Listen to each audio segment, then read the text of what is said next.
চারটি হারাম মাস। হারাম মানে নিষিদ্ধ, হারাম মানে পবিত্র। এই পবিত্র মাসের পবিত্র সময়ের যে একটি গুরুত্বপূর্ণ মাস, এই মাস আমাদের থেকে আজকের জুমার দিন বিদায় নিবে। পাশাপাশি এই মুহররম মাসে আল্লাহ রাব্বুল আলামিন দুনিয়া সৃষ্টি করেছেন, কিয়ামত হবে সে সম্পর্কে অনেক বলার আয়াত, কোরআনের আয়াত, হাদিসে পাক রয়েছে।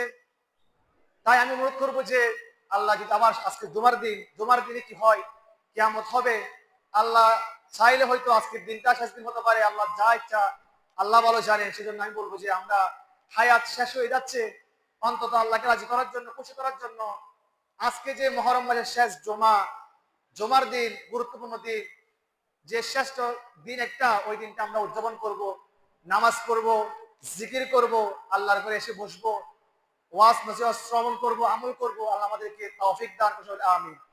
রব্বুল আলামিন পবিত্র কালামে বলেন, কুল লা আসআলুকুম আলাইহি আজরা ইল্লাল মাওয়াদ্দাতা ফিল কুরবা। সাদাকাল্লাহু